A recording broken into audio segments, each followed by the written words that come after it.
Hey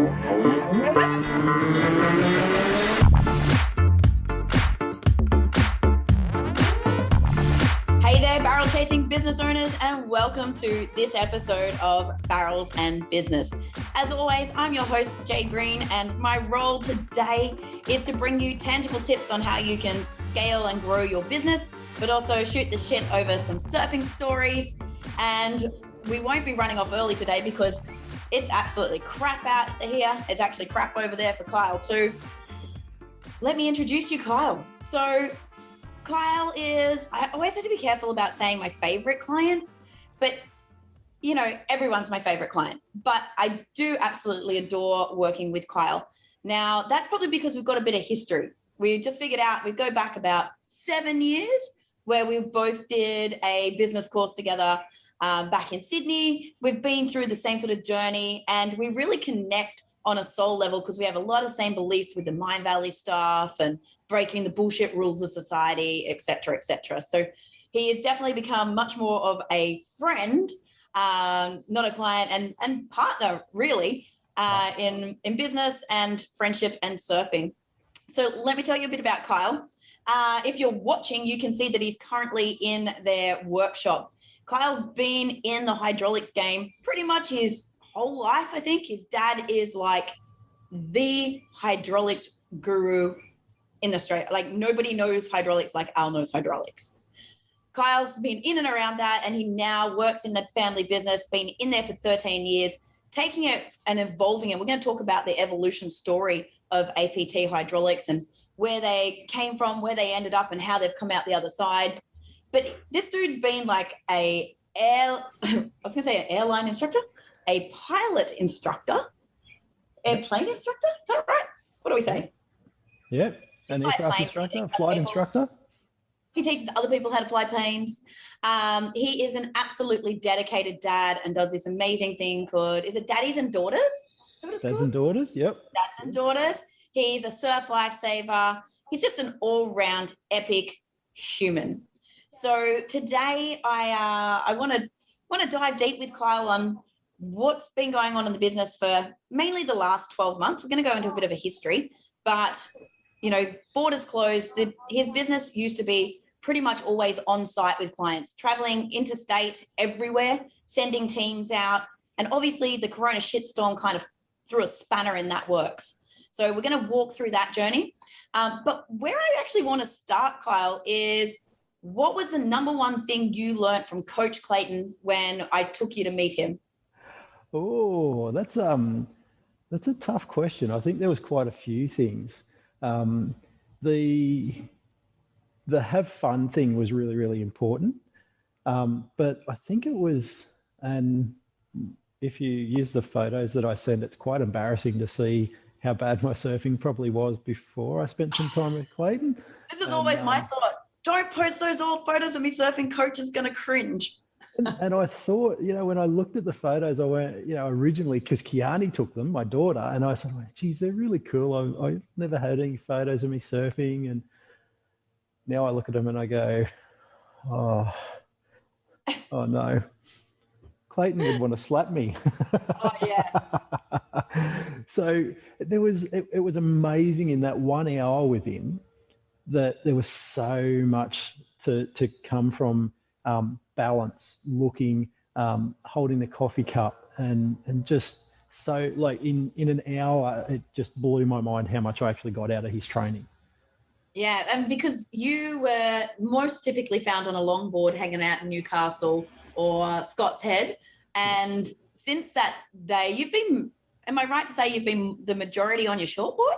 I have. So just before that, I had bought a shortboard just as let's have a bit of a hack. And Kiralee, my youngest daughter, wanted to have a play on it and she liked it. And really we bought it because she liked the look of it. It's an oldish Sam Egan. So Sam Egan's a local shaper, and his boy Luke was one of the world champions or on the world tour. And so that's it's a bit of a local story as much as anything to have the board. And yeah, since then I've been pushing myself to ride it to the point now where for a while I was taking two boards with me. And now I'm consciously leaving the longboard behind and just surfing the shortboard to improve my skills on the longboard. Yeah, because as Coach Clayton says, like riding the longboard makes us a bit lazy because it's very forgiving, and yeah, we don't need to do too much. I think as a lot of the listeners know, I've come from being a longboarder to a shortboarder, a very shortboarder, and the biggest difference for me, like the biggest aha, was I think the understanding of the back foot weighting. And like obviously with the longboard, you've got to really get on that tail to turn it around. But when we're on the short boards, we back weight and it just skates out from underneath us. So that bosu and learning to get that weight on the front foot, and like you can really feel it, and just doing that a couple of times before you hit the water as that memory trigger is massive. And it makes a huge difference, either the cardboard or the bosu or a bit of both. 5 minutes, 10 minutes playing around on that in the morning before going out for a surf. It's amazing how big a difference it makes. And I guess it's a good reminder of the rehearsal side of things, that we don't have to practice what we want to practice. We can practice and rehearse elsewhere and it'll come to life for us. And I think that's a really good tip to remember in just about everything, that we don't have to practice what we want to do. We can rehearse the skills. Awesome. I hope that the recording stayed with us then. I glitched out as usual. But I'm pretty sure the audio got you.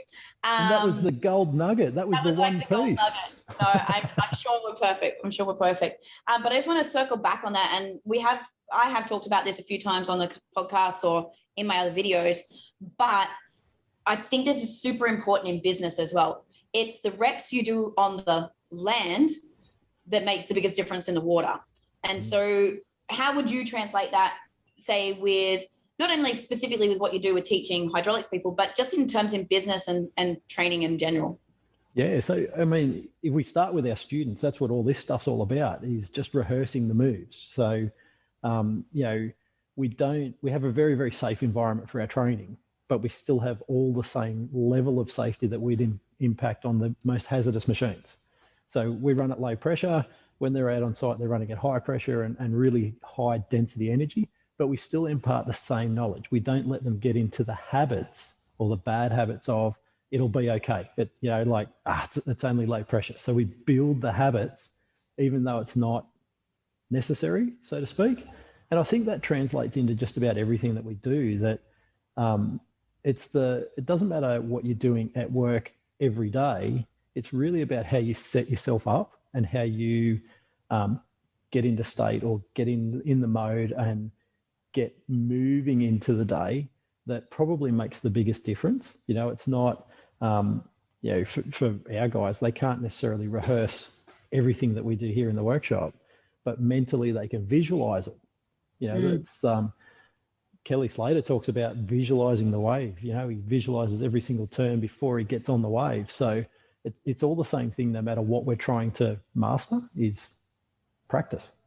Yeah, and that's definitely a big part of what we learned from Coach Clayton as well, is that mind surfer, like seeing down the line, knowing where you're going to do your turn. We've talked a lot in the past about the improvements that can be made from visualization. Like if you look at the basketballers that improve faster than the guys on the court by doing the visualization of getting the ball through the hoop. So what do you think you could, a business owner could impart to their team in terms of that? Like what's some of the things that a team leader or a manager could do with their team to get them visualizing to set them up for success? I think, and I think it was Clayton was talking about it, is visualizing the success and seeing, as we talked about with the basketballers, that they can see in their own visualization, the ball goes through every time. And so they're seeing the success. And then instead of doubting themselves, they're walking into it and going, yep, here we go. It's going to go in. I'm going to own it. We're going to, like a boss, here it comes. And I think that's probably the thing that we can teach just about anyone, whether that's our students or our own team or even who we impact on site, is that visualize the things working. However your day is going to go, however, if you're troubleshooting a machine, visualize it working. Think about it working, because then you're not second guessing everything that you actually do. And like, as we're into our meditation, and we get the importance of it, and how much impact it can really have by dropping into a meditation and doing the visualization. But I think if that's a step too far for some business owners, like especially like we've had a couple of guys that are, you know, run construction businesses, and it's just too far red card to think about that. But I think if you can get your team together and go, okay, we've got to work on this problem or this project today, paint the picture of what success looks like at the end of the day, and get them to use language that they can use, and get the team to talk about what does success look like. Okay, you're going to do that. What would success look like? How would that go? And that is a form, because they're then visualizing it in their head, and it's setting that intention of how it wants to go. And then their brain's constantly already looking for the solution. And it's kind of going, okay, well, that could be a problem. That's going to be the issue. That's how I could change course. And it's setting them up before they have to go into the trenches. Definitely. And I think as a leader, and this is something that I've got to work really, really hard on, is being able to paint the picture. So Brene Brown talks about paint the picture rather than just explain or draw the picture. Paint it, put all the details in, add all that context, add everything that's going through your own mind, try and get as much of that out, and paint the whole picture for your team so that they can be enrolled in and pick up on the pieces that you're trying to put together. We've talked before about how fast we speak versus how fast we think. And I think, you know, like I know for me that one of my catchphrases is use all the words, Kyle. So for the podcast watchers, Kyle, that don't know that, just recap on the speed of thinking versus speaking and receiving. So we generally speak at around 120 words a minute. And if we're really excited, if we're excitable and excited, we'll talk at around about 180 words a minute. And interestingly enough, when we speak at that speed, people pay more attention than 120. But our brains, for an average everyday person, our brain's going at 450 words a minute. So we've missed 2/3 of the words that the brain said while the mouth was trying to keep up. And for someone, and I know I'm one of these people, for someone that has an overactive brain, that could be anywhere over 1,000 words a minute that your brain's ticking away at.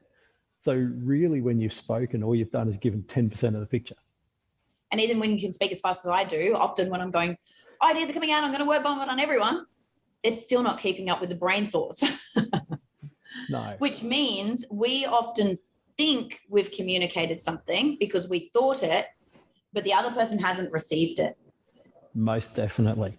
And if we understand that was the problem, that it was my brain has said the words, but my mouth hasn't, then we're not looking at the room and looking at everyone else around us going, I just said this, like, why isn't everyone picking up on why I can see the picture? Why isn't everyone else keeping up with this? And we've done a lot of work on profiles as well. And there's certain personality profiles that even think faster and bigger picture and are less articulate in communicating to some of the other profiles, which makes it frustrating for everybody. But that's why I think when you do slow down to say paint the picture, you're forced to think about it. The other thing, though, you should think about is how do other people receive? So what words do you need to use? What language do you need to use? How do you need to draw it? Do you need to just speak it? Like, what do they need, details and facts, or do they need excitement? And if you're talking to a whole group, how do you layer all of those things into the painted picture? It's a really important piece of that puzzle is how people receive information best. And it's one of the things that I talk about with my team and the people that we teach. So most of our students are tradies. And so the typical tradie is a tactile learner. Things have to be in their hands. And a really great example that I talk about, you can hold this in front of them and say, that's blue. And they will look at you and nod and, yep, that's blue. And it's not actually getting in. And you can say it as many times as you want and they won't catch it. But as soon as you put it in their hands, and say that's blue, they go, yeah, I can see that.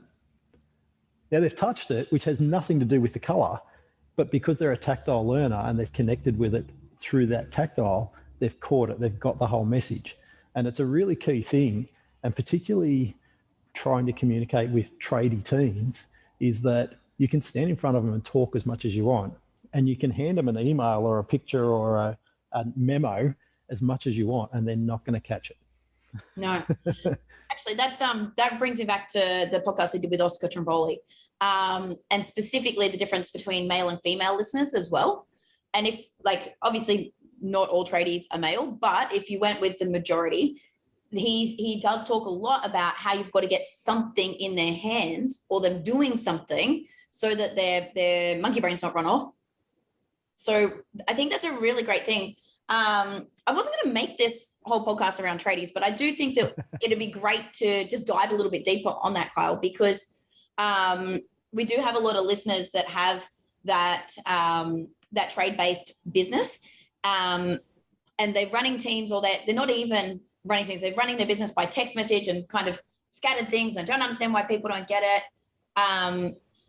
You'd find it in the engineering world, like they might have an engineering manager, but they've never managed before, and they think they can just give someone a quick instruction and they'll know exactly how to do it. What I think we need to learn differently. Yeah. And that can be, sometimes in that engineering world, the leader is a bachelor degree type engineer who's trying to lead a bunch of tradies. And both of these people learn and communicate completely differently. It's absolutely hilarious to get both of them in the classroom here with us, because the tradies are asking questions like, okay, how does that move? What does it do? And the engineers are asking these questions like, so what's the physics behind that? And what force does it take? And all these really big concept ideas. Now, they're both trying to learn the same thing. And both of them are right in their learning process. It's just that they're doing it differently. Yeah. So I think that the key thing that we should take out of this is really thinking about, before you communicate, do you know how the person is, like what sort of learner they are, what sort of listener they are? Do you need to, like, because really if you want to have a more productive, more efficient, more happy team, it's on you to make sure that you communicate so they can hear you. It's not on them to learn better how to hear you, because we see so many people banging their head, oh, they just don't get it, they don't fucking listen, they don't do this.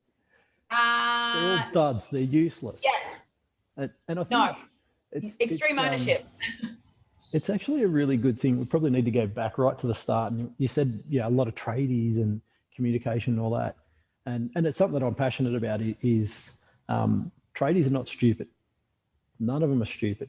And what we've got to be able to do is communicate with them in the way that they understand. But I think more importantly, as a tradie, understand that you're actually pretty cluey.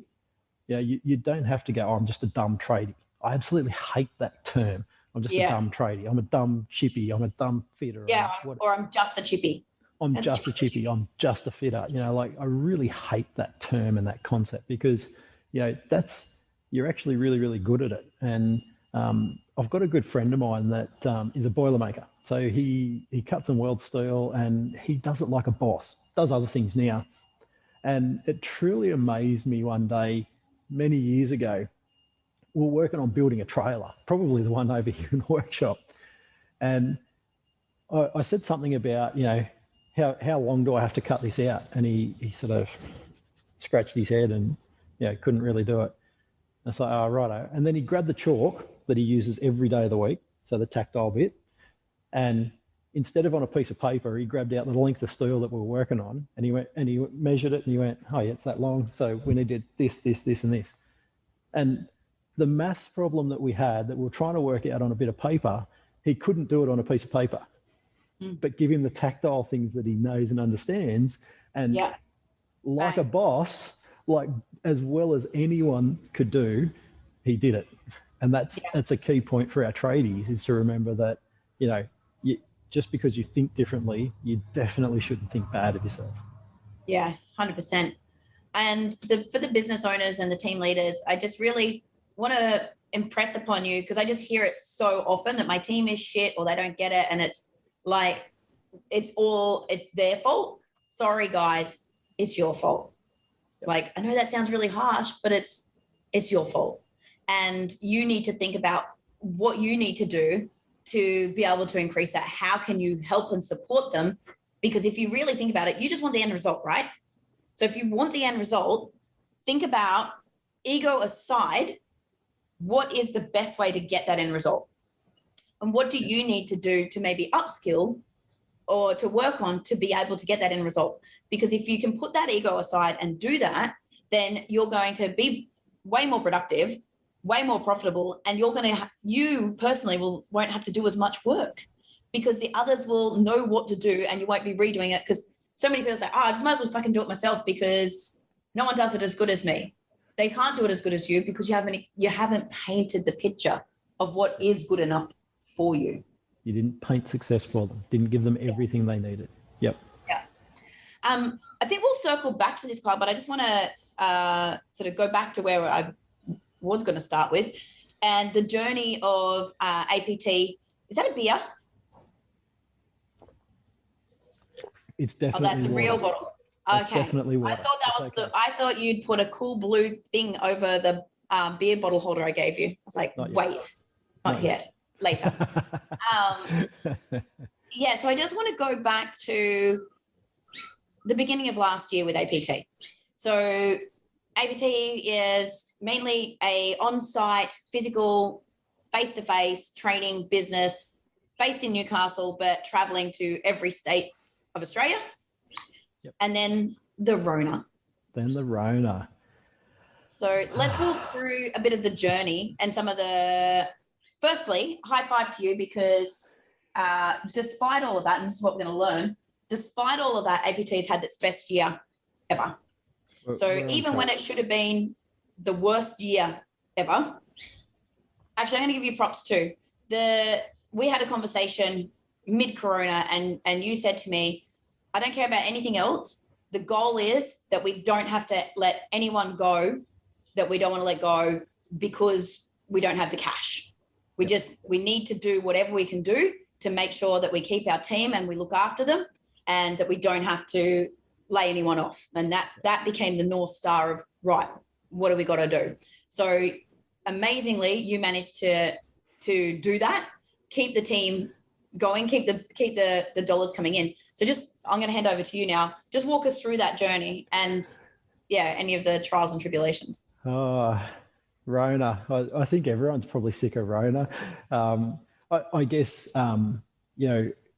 we probably underestimated, actually, when I say I underestimated the impact that Corona was going to have on our business, and probably the longevity of the stuff that was going to come out of Corona. So in hindsight, I probably should have done some other things right at the start.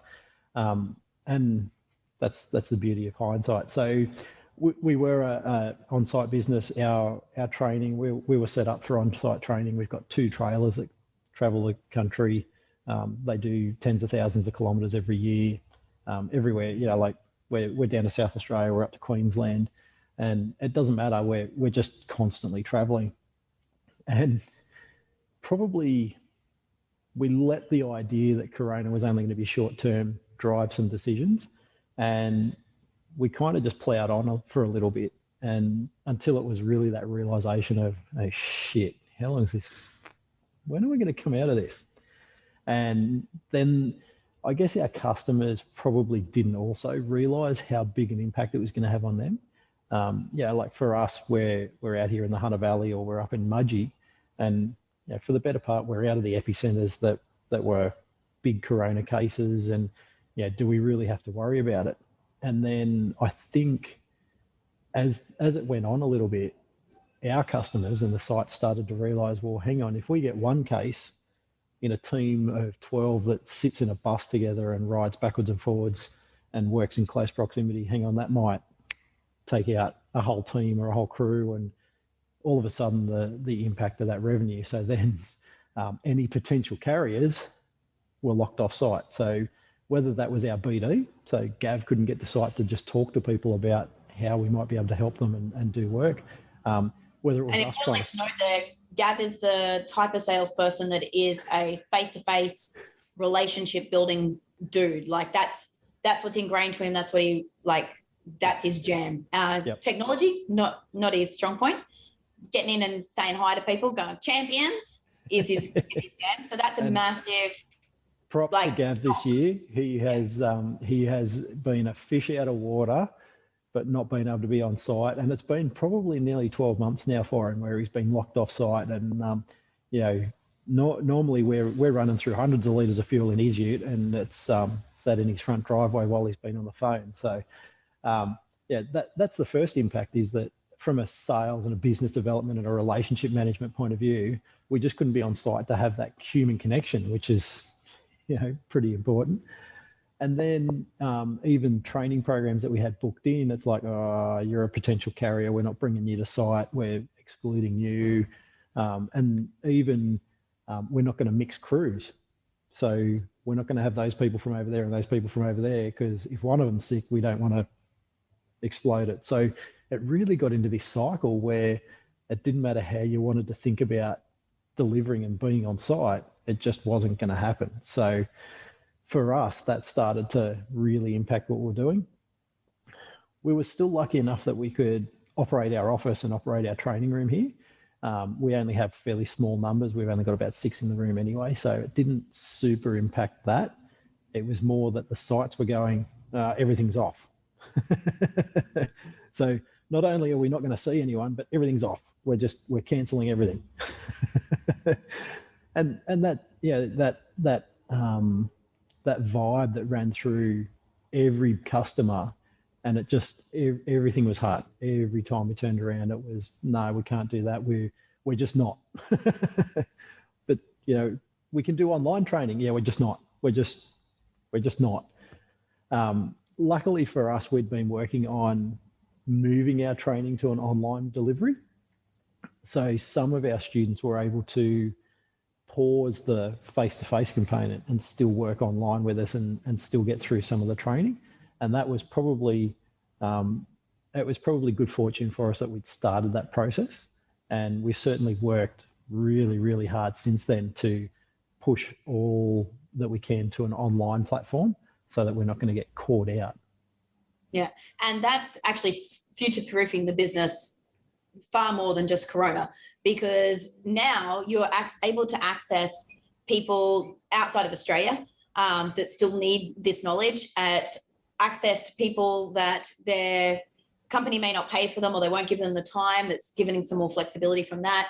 It's opened up new streams and like pathways of able to have entry-level products to step people through the process, so that if it was too big a jump for them to jump into a $6,000, $8,000 program, pick them up with like $100 product, get them started, get their juices flowing. So it's kind of made a whole new pathway and division for you, but it's also future-proofing you against anything that happened. Like, because I know you guys got, any natural disaster happens, you get impacted, like anything like that. And this, I think, is, although it's been hard, you've now really set your business up to explode and leverage that. There might have been a thought there before, but this is now, it's like, okay, cool.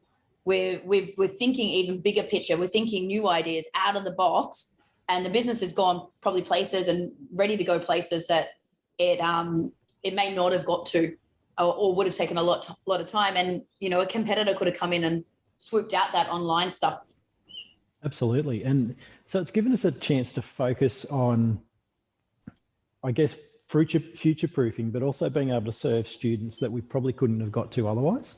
There's so many of our customers and students that are in remote locations in the middle of nowhere and just can't get access to training anyway. So it's really given us a chance to have a bigger impact and get more done and access more of those students just by moving to that online stuff. So we were fortunate enough that we could do that and make that happen, and that we were already in the process of doing it. That was probably a really, really good thing. Beautiful.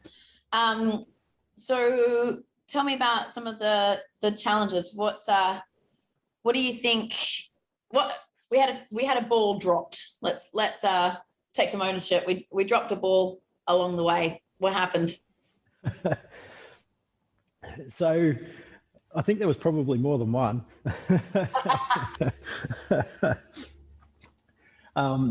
It was, I guess, right at the start, it was really, really easy to slip into the fuck kind of mindset, and probably did for a bit. We had moved one of our really senior guys into a leadership role. So he was looking after our product and service delivery team. And really, we just didn't support him. Like, as much as everything else that went on, we just didn't support him adequately. We kind of threw him the keys to the bus and didn't teach him how to drive it, and just didn't support him in getting there. So in that, the team sort of, mostly because of communication, was rubbing each other. And they all understand that now, that they were all rubbing each other just the wrong way. And to the point where our team leader decided that he wasn't going to lead the team anymore. He'd had enough of that. And, whether it was a part of all of that or not, one of our guys left. And so it kind of just built this whole, and for me, I guess, in hindsight, my mindset was probably just fucking deal with it, guys, because I've got all this other shit that needs to happen. Otherwise, next week we're not going to be here doing it. And that probably wasn't the right way to run it. That probably isn't the best outcome. Just an observation on that. And then you probably see this on site with your clients. I know we were talking about the mentoring aspect you're going to do in the future, and it kind of ties into this. And it's because often the most senior person, or the person with the most knowledge that's really good at doing the job, gets moved into the leadership role because they've got the knowledge, they've been around the longest, they know how to do it. So we'll make them the leader. Or the founder business owner is too fucking busy, got all the other fires they're putting out, and they just need to shift something. And it's like, oi, you. And usually the best technician, the best person doing the job, is the worst person to have as the leader in almost every instance. Like, even if you think about sales, often your very best salesperson, they might through ego want to, because they think, keeping up with Joneses, that's career progression, I should move into management leadership. But it's usually their least capable skill is leading and managing the other people, because they just want to go out and get their shit done. They get bogged down doing the management is not where they need to be. And then you hamper it, and then you lost sales. Same with your technicians. Often the best technicians, their profile type is more of a tech or a hands-on or a doing. They're not on the people side with the supporting and the leading, and then there's a rub. And they feel like their whole energy is drained, and they start hating what they're doing. And the more they hate what they're doing, the more that energy radiates out, and the more friction and bounce there is. Yeah. The other thing is, a lot of the guys that are geniuses at what they do, not guys, girls, everyone, that are geniuses at what they do, and they're like, the pinnacle of it, they don't even know how they do it. Like, because a lot of it's by intuition, or it has been there for so long, they don't actually know how to impart that on someone else. Even when, like in your instance, they are an actual trainer, they know how to train the stuff that they're training on, but they don't know how to train the trainers on being a trainer. Yep. Because that bit just gets second nature. Yeah, and it is like, if we think about anything that we're really, really good at and we try to break it down, it's probably one of the hardest tasks we can try and do, because we're doing it from instinct, and we're doing it from lots and lots of experience, which it's very, very hard to impart that experience. We can try, but for the better part, experience is what brings us to where we are. Yeah. And again, like, I'm thinking about, say, a tradie, like a chippy. And if you had an amazing craftsman that's great at their job, like they absolutely know how to build beautiful things, but they're not a manager, they're not a leader, and they ask an apprentice or even another chippy to go do something, And they're like, just go do this, make it like that. In their brain, they've thought about what that's going to look like. They know how beautiful it's going to be. They know what routed edge needs to be and what angle it needs to be and, how the grain's going to go, and they've seen it. But the other person, they've got their own picture of what it's going to be. And then what you end up with on the end of the day, the guy coming over and going, what the fuck's that? Why'd you do that? That's not what I told you to do. Yeah, I didn't tell you to do that. The guy's like, you told me to make a bench. I made a bench. And then there's friction. And then he's like, the egos then come in and it all came down to the communication on not painting that picture. But the point that I want to anchor in here is for business owners. I know it can be really tempting to offload something you don't want to do or the management of a team to someone who knows how to do the technical job, but it is fraught with danger. You really, really need to think about, often there'll be someone on the team that's probably not as good technically. Like you might have someone on your team that doesn't know exactly how to design bomb trucks, but they know how to communicate and pull the team together and gather the information. They don't actually need to be built, to run the team, they don't need to be the one that's building the bomb truck. And I think one of the probably realizations a few weeks ago was the moving away from the hierarchy type picture, and I think it's just the picture thing, into the networks kind of thing, so that it's a job function. So, I'm not your boss. I have a function. I do something in the business. And, while my job might be to make sure you turn up on time, make sure that you get the job done and do that, as the leader, I need to be setting the tone and the culture so that you can achieve those things and that you're motivated to do those things rather than me forcing you into them. And if we think about that network, we're creating a network and we're not creating a hierarchy, but a network where we've all got a job function. If my job is to process payroll and make sure you get paid, I'm doing that based on information. If you don't do your timesheet and I haven't got your information, then I can't do it. And I think if we can impart that information on our teams that, it's not the payroll bitch not paying you. You're not doing your timesheet. It's just that she needed some information. Now, holding everyone up because of lack of information doesn't work. And I know that's something that rubs guys, absolutely rubs them. And so then their team needs to make sure that they're empowered and have the skills and the technology and absolutely everything so that timesheets at 9 o'clock on Monday is really easy to make happen. And I think, as I described in one of the roles for our team, is that remove hurdles. So the product and service delivery, almost everyone else in the business should be removing hurdles from those guys and girls. Yeah. So what you were just talking about there is when we redesigned, rather than having an org chart, we went to role architecture. So typical businesses have an org chart, which starts with the boss at the very top, and then this tiered section down to the workers at the bottom. And it looks really hierarchical. It doesn't look very empowering to the person on the bottom line. And it kind of makes it appear that one person is more important than the other. What I loved what you touched on there is, we turned yours into a network. And it's really obvious that without one team, the other team can't do their job. And that everyone is actually overlapping and working together. And each pawn has a thing to play in it, right? So everyone has their duty. And that's what led to us creating the roles as tools of duty. And we might touch on that in a minute. But for listeners, there's an amazing book that I'll talk through called The Alliance by the LinkedIn co-founders. And that's where I get the terminology of tools of duty. But if you think about that, when everyone's doing if they've got a tour of duty and they're part of a mission, every piece is equally as important. And if you don't have payroll paying you, you're not going to be happy and you're not going to turn up. So she is equally as important, or he is equally as important as frontline. Understanding where your genius sits and having people sit in their right genius zones to enable the business to achieve its ultimate mission.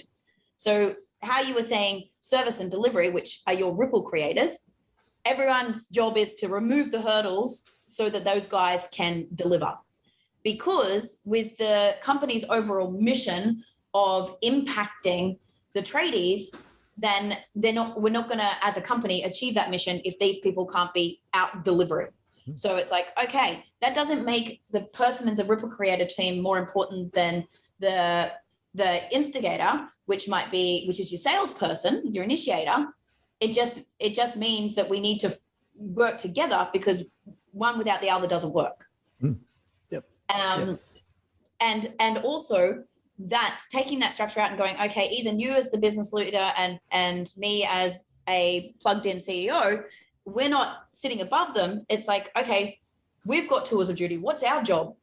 Okay, if we look at that, and this is what I'm going to get you to touch on why it's so important to have your business owner own tour of duty, because if we don't know what our job is within the team and have that as a guiding star, you can get squirreled off doing a million other things, being busy.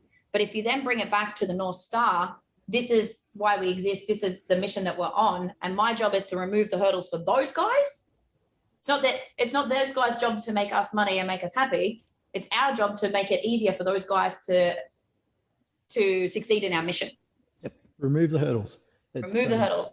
Can you talk through what you shared? Sorry. I was just going to say, it doesn't matter what your team is either. If you're leading the team, your job is to get the hurdles out of their way. Yeah. Yeah, you're sweeping the floor in front of them. You're getting everything out of the way so they can march on and do what they're there to do. And I think that concept, and particularly if it's communicated with the team, is really, really powerful, because it then takes away, and it's a big thing with tradies. Oh, you're my fucking boss. I don't have to do what you said. Yeah. You're not the boss of me. You're not my dad. You're not my dad. But there's so many in those tradie teams where there's a fear of being the team leader, because everyone's going to hate me now. Yeah, everyone's going to think I'm a dick because I've got to be the boss. Yeah, and really, what it's got to be is communicate with them. Hey, my job's to make yours easier. How can I make sure that you can A, get the job done, B, get your timesheet done, C, clean up the site properly. What can I do to make sure that you're empowered and getting all the stuff done that you need to do? Yeah. Can you, you shared on the Wetsuit CEO call, I think 2 weeks ago, one of the guys asked, I think you some questions in the WhatsApp group around what would you tell your 20-year-old self, or the you at the beginning of your journey, on some of the things that would be the most important. And we were talking specifically around tours of duty. And can you just drop into that for the listeners? Yeah, it was probably a bit of a realization that the one thing that would make all the difference is getting all of this stuff bedded down and clear right from the start. No matter where you are in your own journey, is being really, really clear on first who you are as a technician, but then who you are as a business owner, founder, boss, general manager, bookkeeper, toilet cleaner, because you're doing absolutely everything. And we talked about sort of shooting off a little bit. How do I get to that first $100,000 in revenue? And all you do is grind. You just grind. What can I do? What can I do? I'm reasonably good at something, so all I've got to do is just go and punch out. Do more of it. Yeah, and that's me as a technician. And as a technician, I'm doing that really, really well, but I'm forgetting about these 5 other roles sitting over here that pay the bill, get the invoices out. I've got to get these invoices out. So now I've just grinded away for 50 or 60, 70 hours in the week just so that I can earn a really good income. And now, I've got to do another 10 hours of bookkeeping. And crap, I didn't order the stuff for next week. So crap. And, I think the realization of, me as the technician, but me as all these other supporting roles, if I can get that really, really clear and set how much time I'm going to put into each one, it will give me the ability to scale probably more sustainably. So I was talking with one of the other girls in the group about, you as a technician can choose to spend the 80 hours a week doing the technician stuff and grinding, but you're going to hit a cap really, really quick. Or you can choose to do 30 hours of the technician stuff and not earn quite as much, but then invest your time in, okay, now I set the processes and systems in place to do the bookkeeping, because then that takes away, well, hang on, I can easily give that to someone now, and I know it's going to happen to the standard that I need to do the things that I need done, and I've already written it and I understand it.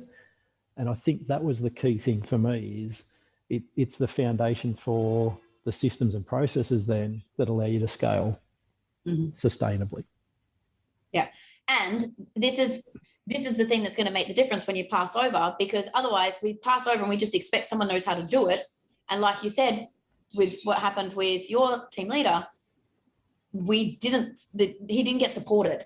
And so when he wasn't supported, he didn't know how to do the job. He's never done it before. He didn't know what you expected. There was no painted picture of success, but there was no manual on how to do it. There was no, this is how I currently do it, or anything. It was just kind of like, run free, little bird. Yeah. And it doesn't matter what that little piece of the role is if you can document it as you're going along. And I hate it. I hate documenting stuff. We do documentation, and it's a real grind for me these days to actually get into the groove of writing and documenting. But if I can document it and I know that that's my go-to, then when I go, fuck it, I've had enough of doing this, and pass it off and successfully pass it off. And whether, as I was saying, like that might be the bookkeeping, because that's the first thing that everyone wants to get rid of is the bookkeeping. Just make it go away. Make it go away. Zero. But we didn't explain to them, hang on, you can't invoice that person on this day of the month, or you've got to, like, if we didn't explain all that stuff and we didn't write it all, we didn't have the architecture behind it, then I might as well just do it myself. Yep. And then you're back into doing it all yourself. Yeah. And they were shit at it. Like, and that's where that resentment of, oh, they were crap. Actually, no, it wasn't them that was crap. You were crap. You didn't teach them. And like, this is where, what we were talking about before, it's the reps that you do on the land that pays off the most in the water. So doing that documentation, doing it and just refining it, get it done once is what's going to pay off in the long term, because then someone else can go do it. And then you're freed up to do what you want to do rather than having to go back and clean up mess. The stress isn't there. The stress of, oh, I've got to bring someone in. Last time I brought someone in, it was a flop because they were a dud, and now I've got to babysit them so much, and it just, we end up in this cycle of going nowhere. And the key thing, like, just can we circle back through to what you were saying about the first $100,000, right? So the first $100,000, you're doing everything yourself. And if you can't get yourself freed up to do only the work that only you can do, and the stuff that's like $50 an hour, $60 an hour, $100 an hour, $350 an hour, $1,000 an hour, because you're too busy doing $10 an hour jobs like reconciling Xero or sweeping the floor or setting up, like, tidying up a site, because the bloody, the labourer, they always leave the shit there, or they don't coil the thing up properly, and then I just have to come and do it anyway. Yep. And what we didn't do is we didn't tell the labourer that portrays an image of our business, and the reason that we get more work is because the site's nice and tidy, because the work site looks the part, and there isn't just a cable line on the floor. And when I turn up, I feel really proud of my team, seeing that they've kept the place really good, and it helps me have a better picture and a better story to tell everyone. And when I bring the customers in, I'm not worried about them tripping over stuff, and I can share the positive vibes about everything rather than fuck. Yeah. And again, that comes back to the painted picture of what success looks like, but the why. Why, like, people aren't engaged in the what, right? I don't give a shit if the hose is rolled up. No, they don't. And because, I think we talked about this on Wednesday night's call, the logical brain doesn't actually make the decisions. Your limbic brain does. And the limbic brain's responsible for feelings and emotions, and because of that makes the decisions. So even if you're a person that needs facts and figures, it's still, they attach a feeling and emotion, like a feeling of certainty, because of trust, and it's when we can get trust and loyalty that makes people make those decisions. And we were talking about that for people when we create tours of duty for them to come into our teams, or when we're managing them. But if you just think about getting them to do a task, if you just go do this, and in their head they just want it's just get it done, but you don't tell them why it's important to have it done to a certain standard and the bigger picture, then they're not bought into it. It's not their task. Like they didn't decide to do it. So you need to figure out how can you enroll them. And I think I love what you were saying there. It's like, because we get more business when our sites are tidy, because they trust us, because it sets us apart from the rest. We are actually, it's so much more efficient for the tradesmen coming through if they can just uncoil a extension lead rather than it being a big jumbled up mess. And that saves time and also keeps them in a better mood. And if they're in a better mood, they do better work rather than pissed off mood than yelling at somebody else. Which brings it just brings everything down because the bloody cable wasn't coiled up. Yeah. And it's like, seems like a minute thing, right? But then it can spiral into the biggest thing. Yeah. And maybe even into someone getting hurt because they ended up in the wrong mindset. And that's the absolute extreme of it. And I guess that's where we have to take the responsibility to make sure that people understand why these things are so important. We had a bit of a talk about with the team here about why it's important that the training is fun, and really it's nothing to do with putting on a party or having a show or all of that sort of stuff. It's all about getting the message across in the most efficient way and having people wanting to come to the training so we can have that bigger impact on more and more people. We talk about learning is some knowledge and an emotion, and we need both of them for it to actually embed. If it's a positive emotion, we can much quicker access the knowledge rather than a negative emotion. And so it's really important that we do that so that our students retain what they want to retain or need to retain, but they also then go and share it with everyone and we can have that bigger ripple. Yeah.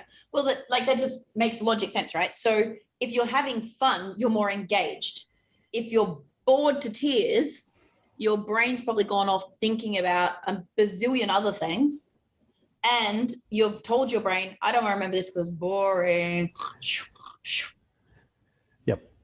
Yep. So thinking about how you can add that element of fun. And we even talked about this as examples, not that it's happened at your place, but like examples that we've seen in workplaces before. If people are getting bullied or it's a heavy energy, people are snapping at each other, that coming in is not fun, right? You're not having fun if you're turning up and being bullied, if it's if everyone's at each other, if the place is a shit fight, if it's a mess, like that's just not fun. Like if it's hard to do your job because there's crap everywhere and it's just like, oh my God. Or you've got someone doing a job that isn't in their genius and they're like, oh my God. Let me out of here. Then it's not fun. And they're not going to do their best work. And B, they're going to be a knock-on effect and a ripple to the rest of the people. So possibly your clients. And definitely your clients. So I love, and we're going to talk about values and virtues in a minute, but I love that one of your core ones is have fun. And if I could, and this actually, that circles right back to Clayton, doesn't it? I love this circular thing. If I could get every business owner to think about how could they make their day more fun as for themselves, their employees' lives more fun, and their customer and suppliers' lives more fun by interacting with you. Imagine the filter that runs over it, right? Now, fun doesn't mean not serious or professional. Like when you think about it, it's not fun when shit goes wrong. It's not fun when it's hard. It's not fun if you have to complaints. It doesn't mean you can't have. I'm having a little bit of a giggle because Brock brought in some Nerf guns today. Oh, they did come in, did they? They did make it in. And I did tell him that he had to arm the rebels. So Kayla's been armed with one as well. Beautiful. And so when we talked on Tuesday, the guys said that I asked them how they were going to embody one of the values this week. Brock said he was going to bring Nerf guns to shoot at Hayden. And we said that'll be fun. But the key thing is you need to know when it's not fun anymore. Yep. So if you see that the other person's not having fun anymore, it needs to stop immediately. And it's understanding that line. because there is a bit of a fine line, especially in the more industrially workshopy space. There sometimes is a fine line between having a laugh, taking the piss, pulling a prank. Is that? Can I have a beer now? Is that what's happening there? It must be. No, that's part of the team leaving at the moment. So giving them freedom to like actually do have fun. Like the workplaces that are the most productive and have the longest tenure in their teams are ones that have best friends at work, that they see their colleagues as comrades and as friends. So if you came from the industrial age or if you came from an old school. Hayden's taking a photo. Sorry, I had to photo bomb it. Perfect. If you a lot of people came from the old school, like we come to work and we do the job and we stay in our box, and this is not a place where how many times have you heard you're not here to make friends? Yep. Why not? I want every single one of my clients to be one of my best friends. I want every single team member to see me as one of their best friends, trusted. They can lean on me. And most importantly, because when they think of you as a friend, they can be vulnerable. And we know that vulnerability is one of the biggest pieces of creativity and being able to grow. And if you want that in your team, every business needs people to be able to be creative, to look to innovate, to be able to take chances, to voice their ideas. And if you can't be vulnerable, you can't have creativity. Absolutely. And I guess it's that safety to make mistakes, but also the safety to share enough with the team so they understand what's going on, and the story that we're telling ourselves can then be the truth.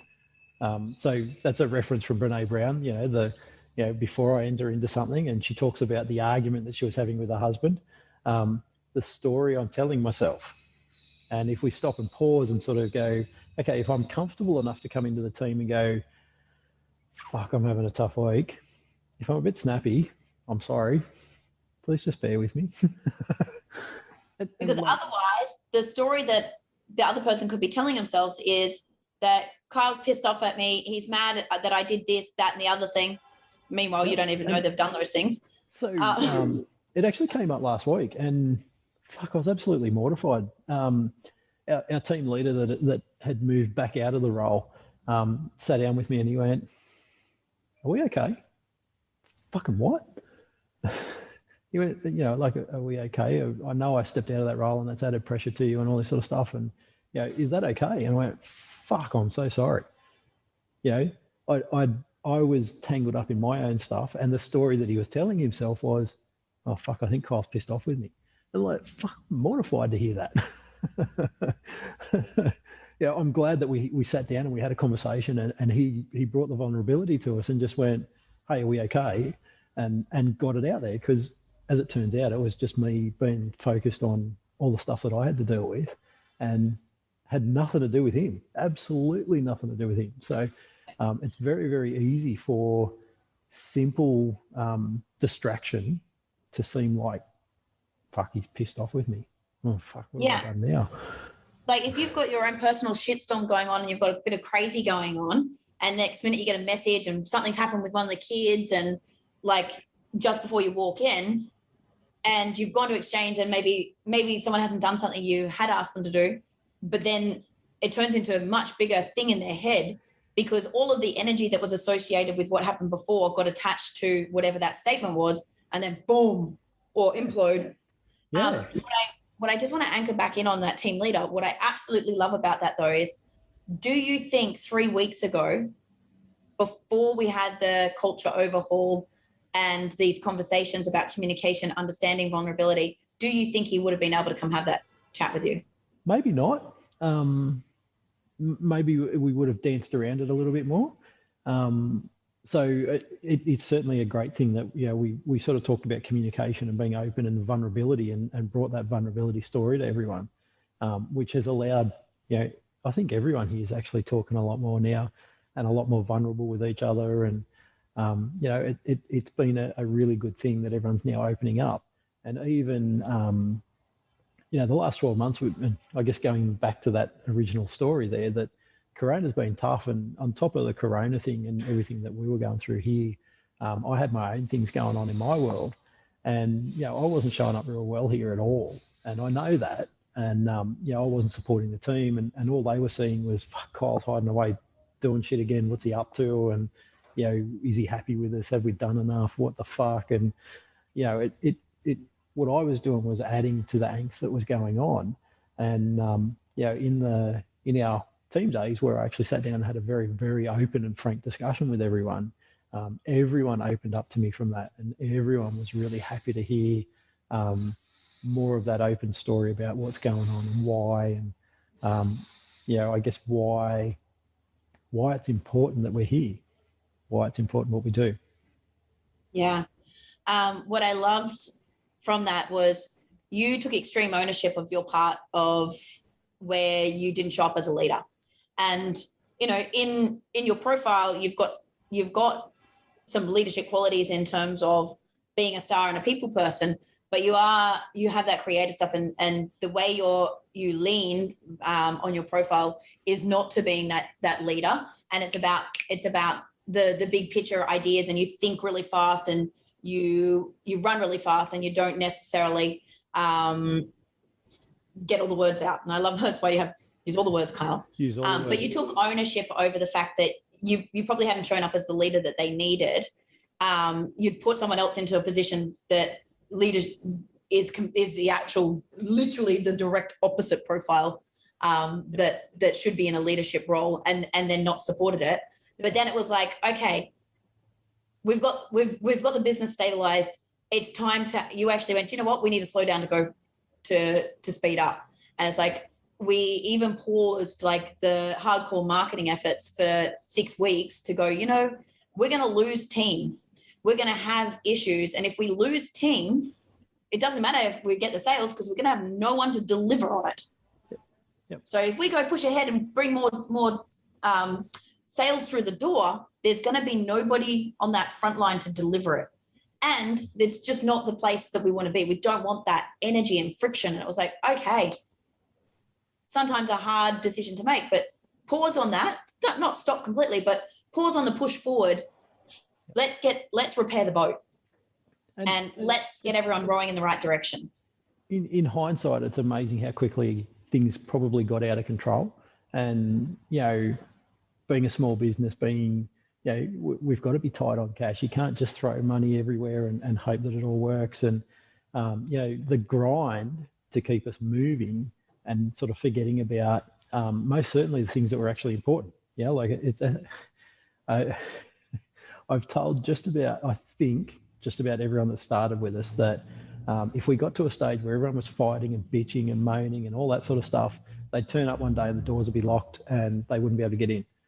And I think I've told just about everyone that. And really, we were probably actually getting to that point where it was we were just niggling and just not really feeling really happy. And just how quickly that got out of control, and yeah, that for me, certainly that's not what I wanted in the business, and it's, it was really, really frustrating. So it's super important that we took that time to just go, everyone out, tools down. I don't care what else you've got on. And we did have to work around someone else a little bit. He was going surfing though. So we'll give him that one. Okay. That was, yeah, true. It was probably the only thing that got it across the line that we let him go a day early. But so, and it was a solid 4 to 5 foot. So, yeah. And we went surfing on the Friday too. So, it was hard to actually take that pause. It was hard to get everyone lined up so that we could have that pause. But having that pause is really, it's given us a good foundation now. We got heaps of work to do. Like we're nowhere near done. There's a big mountain for us to get through yet so that we can keep that momentum going, but we've laid the foundations. We can support the team a little bit more now and move into having a better team culture, which is just going to, like our next probably 3 months, maybe 4 months is going to be bedlam. From that week where we had time off, we probably won't be in the same room as a group again. And this week we've had 2 or 3 people out of the office, and so we're just going to get into a rhythm now where we're just not going to have that chance to actually catch up. But everyone's going to be on a good footing now to deliver, feel confident in the team around them has their back, and being happy about getting it all done. Yeah. So for those listening, what we end up doing, Kyle literally pulled everyone off of the tools, off of their desks, out of what they were doing. And didn't even answer phones. Didn't even answer the phones. Like, we went into basically culture lockdown to work on this. And this is why it's, if you can do this as early on as you can do it, it sounds a foundation. So you're not pulling 9 people out and trying to coordinate everyone. But the best time to plant a tree is when you've started. Next best time is right fucking now. Because the thing is, a kick-ass culture is what is going to make you be able to go from a $100,000 business to $1 million business and beyond. Because if you don't have that, the people are the most important. They're the ones that are the ripple effects for you. They're the ones that are customer facing. They're the ones working together. They're the ones that are actually going to take the shit off your plate. So getting that baseline sorted is imperative. And so many people, like, they wait and they wait and they wait. And then next minute, like, we were seriously staring down the barrel of we could have lost 4 people. And that would be nearly half the team. And then trying to replace that, especially with skilled people, like when it's a hard skill to find, that's like business crippling. Like, that really just, you even if you get the sales, you can't do it. So you don't want to get to the stage that you start hemorrhaging or it gets that bad. Look at the early warning signs and start taking action. Start taking the steps now. If you're at the beginning of your business, don't think you need to rush ahead and do everything else. Get this shit sorted now, because it's going to save you mass amount of time in the long run, but most importantly, heartache and stress. Yep. If you take yourself off the tools for a day a week and work on these sorts of things, and that might cost you $500 a week, it will be worth it tenfold as soon as you start bringing team on. Yeah, 100%. And you can bring team on. So you might spend that one day of $500 and you just focus on getting your company purpose, your mission, your 5-year obsession, your virtues down pat. So you know exactly, you can tell someone what you do and why you do it and where you're going. So you're enrolling the right people. Then spend the next section breaking down your tour of duty and all the shit that you don't want to be doing. That's not your genius. If it's less than $25 an hour job, it's not your job. And just get one section done. And then you'll be able to pick up, if you can just get that done, you might pay someone $250 the following week to do that job. But that's 10 hours that you can be back on site.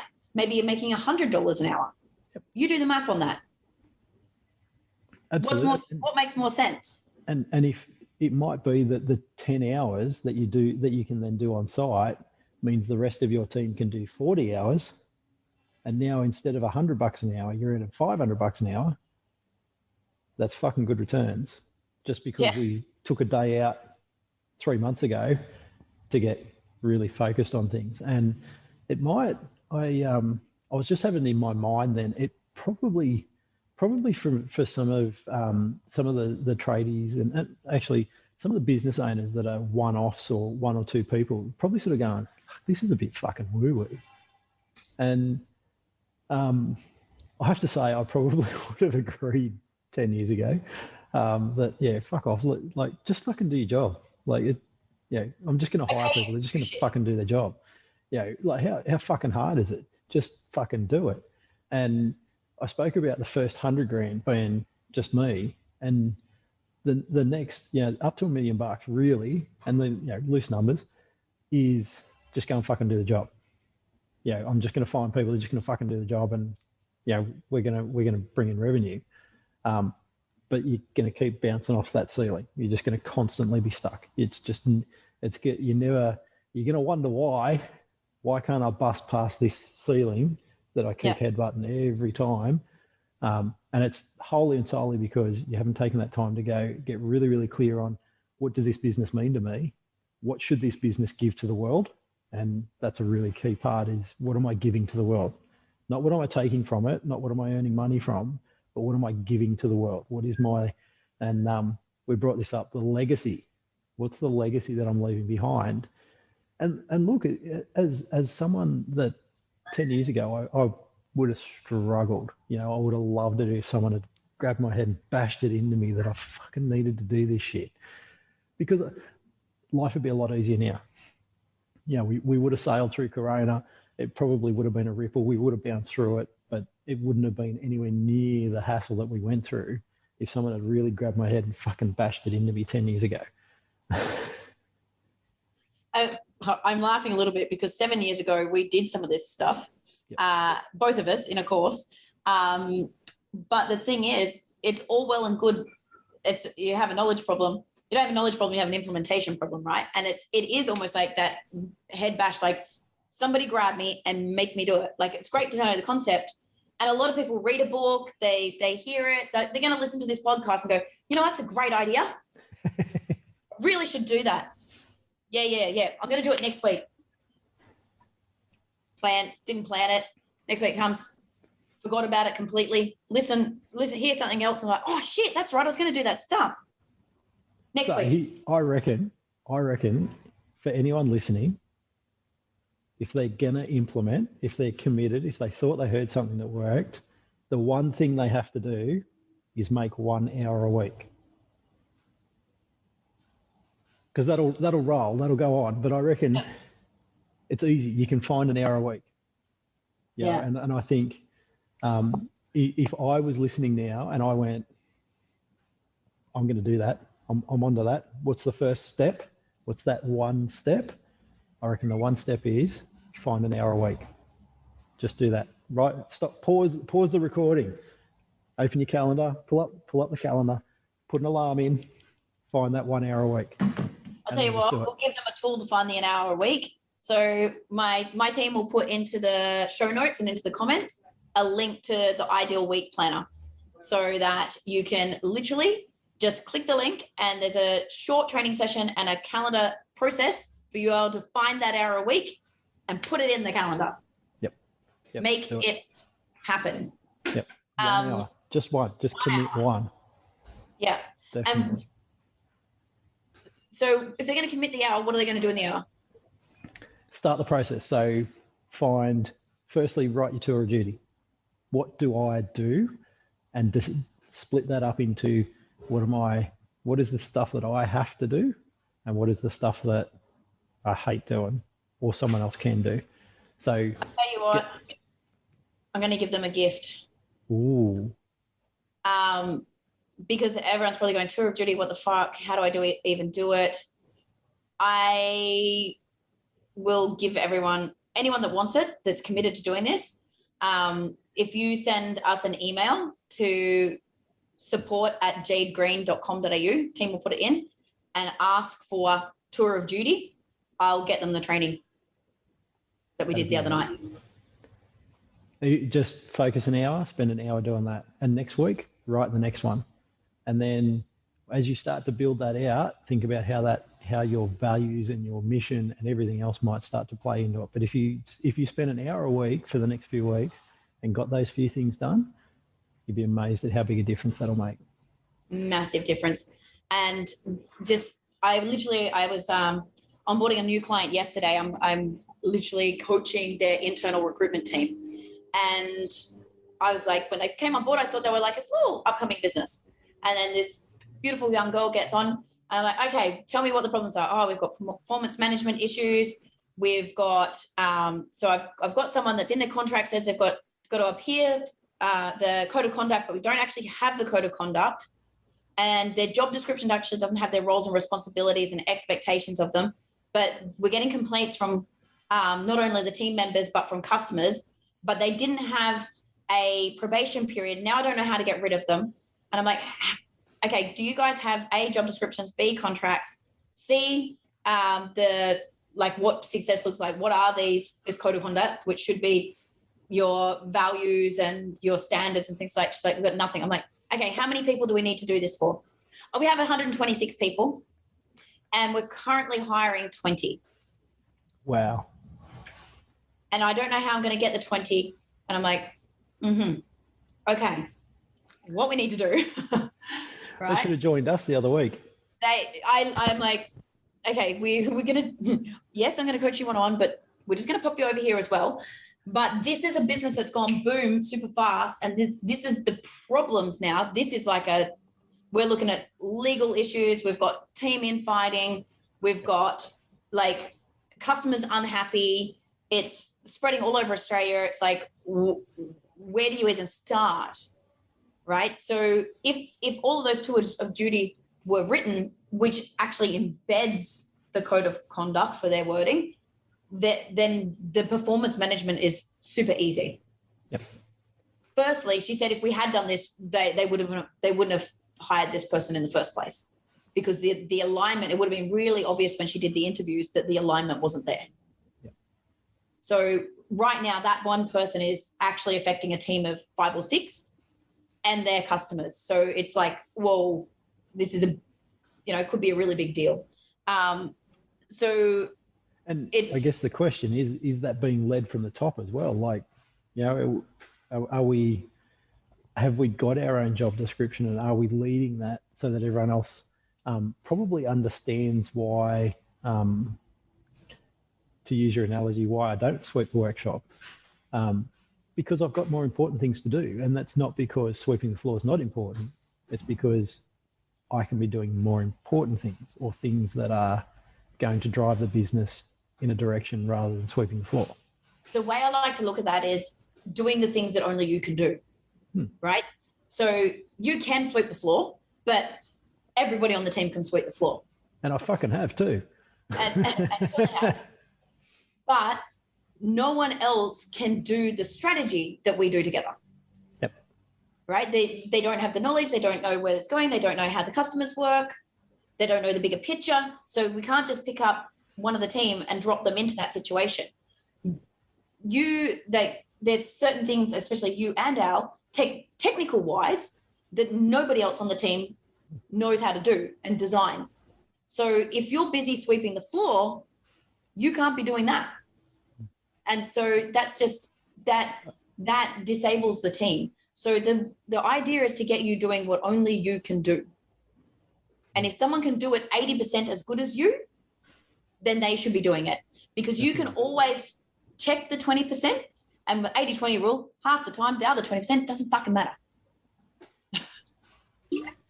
I actually picked myself up on it just this week. One of my 3 goals this week, I started on it yesterday morning. I went, I can actually give this to someone else to deal with this. And it gives me 2 things by doing that. It means that I can go and do the important stuff, the things that I need to be doing right at the moment, which is also on the list, but also empowers them to actually learn some things and do things that they're interested in doing. So same thing, I'll pass it off. I'll still have to supervise, but instead of having to spend 5, 6, 7 hours on it, I might only have to spend an hour on it. And I've empowered a team member to learn some things and grow in their world. But it's freed me up to have another 5 or 6 hours doing the things that the business needs me to do right now. And the other thing is, when I look at building the culture of businesses, we look at the 6 human needs and what people need. They need certainty, they need variety, they need growth, they need contribution. So empowering them allows them to feel like they're contributing to the bigger part, which gives them a sense of fulfillment and purpose, and you're helping them grow. So, and you're usually giving them a little bit of variety while they've still got the certainty that they fit within the team. Yeah. So when we can hit all those things, the happiness levels increase, the fulfillment levels increase, and it makes them more motivated to want to be a part of the team and to push forward, rather than just feeling like my job doesn't matter, or I just do a thing. Like anyone could do the thing. Yep. Anyone can sweep the floor. Yeah. Yeah, sometimes that is true, but it's also an opportunity for new skills, learn new skills. And if I can, while the stuff isn't isn't easy, it's also not super hard. And I can build that capacity into the rest of the team so that it's not me that has to do it. And more often I can pass that work off. Yeah, beautiful. I just want to quickly touch on the other elements that we did in the culture DNA and why that's important, because there's a whole bunch of other things that we did that you needed to be able to make the tour of duty really as powerful as it is and as clear as it is, and to have those benchmarks and painted pictures of success. So obviously you'd done vision, mission, values before, and you had a couple, you had the stuff that was on the wall, but we found it wasn't working for the team right now, because I don't know, maybe it was done a while ago, it evolved, or maybe it was done. It's probably with done a different 7 years ago when we were talking about that course that we were back with a head full of ideas. And so look, we did it. It would have been 6 or 7 years ago that we formalized what we saw as values in our business. And at the time I had a team of about 13. So I've got a slightly smaller team at the moment. And we sat down as a team and we sort of digitally brainstormed. I used surveys and bits and pieces. And we came up with a set of values. We had 8 values and a mission statement, which it certainly helped realign things. And for a little while, we were using to guide decisions and behaviors and all of that sort of stuff. But we lost track of it. And they weren't really embedded into the culture in terms of, well, first hand on heart thing that you'll probably admit is there was no performance reviews or things happening and one-on-ones. Just fucking do the stuff. Just do the stuff. So that was a bit of a problem. Fix that. But they didn't know that they were actually going to be held accountable.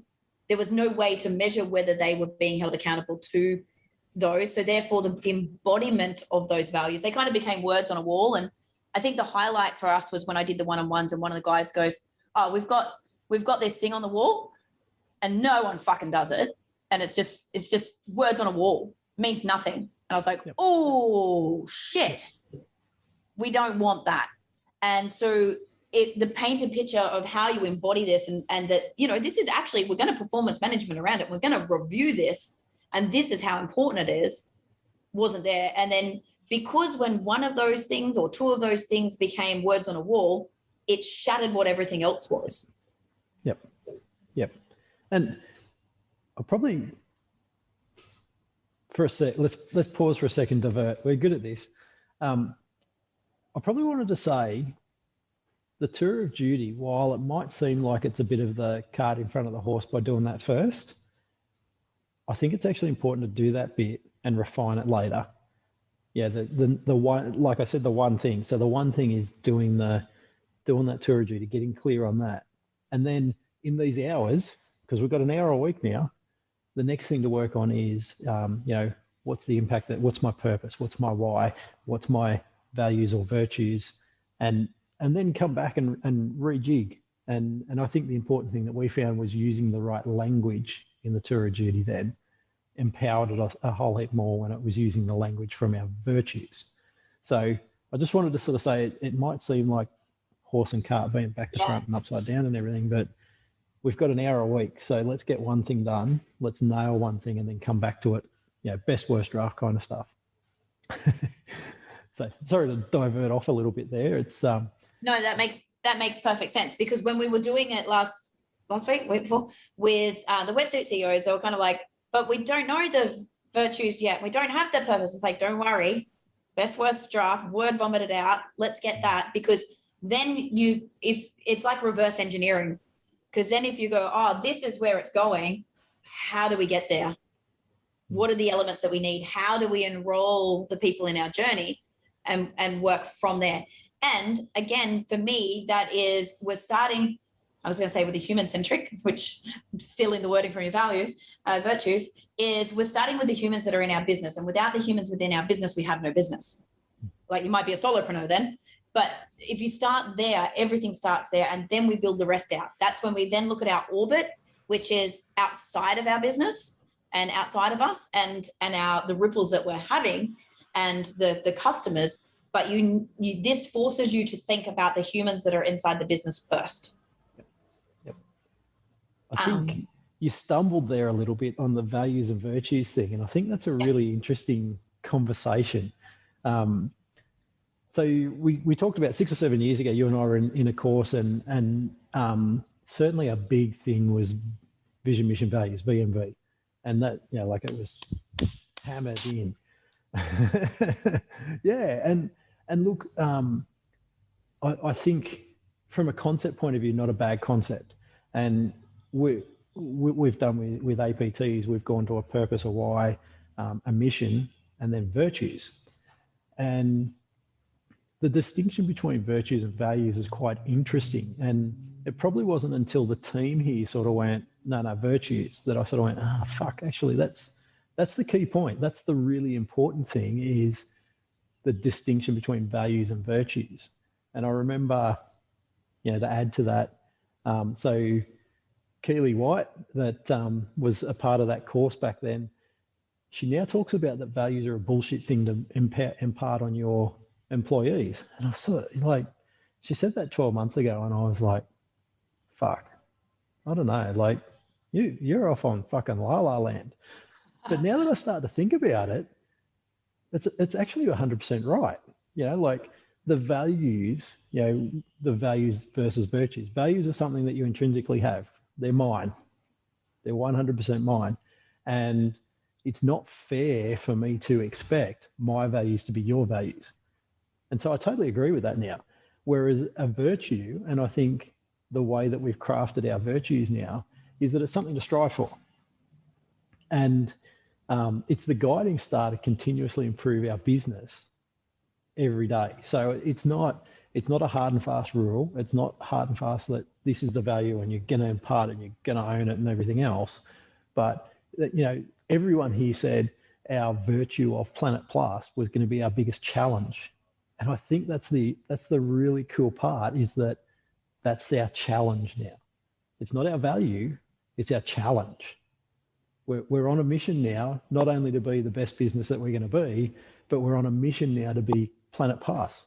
We're on a mission to be human centric. We're on a mission now to be fun focused, to be awesome. You know, all of these things that are so important, but we're on a mission now to achieve that as well as our bigger picture. And I think that's a really important distinction between the values and the virtues thing. Yeah, 100%. And I stumbled because I know that if I say the words virtue, some people will be like, what the fuck? Yeah. And I really love that process that we do. Like, we spend time with the business owner and founder getting super clear on what their personal values are. Because if you are going to roll out a set of standards within your business, they have to come from the leader. And at the moment, the leader is you.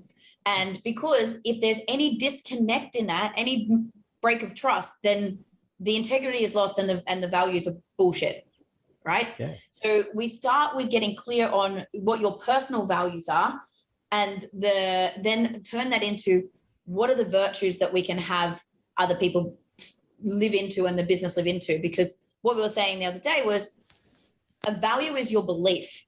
And this is kind of comes on the back of what Keely was saying, right?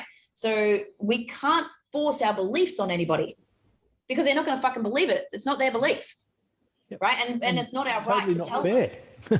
It's not our right to tell them what they should believe, right? So a value is I think your own intrinsic belief. Now, you might have values that have been influenced by the bullshit rules of society or the culturescape or programming, and that's your own stuff. And you can shift your values when you have extreme ownership and you're honest with yourself about that. But virtues is something that's made for the collective.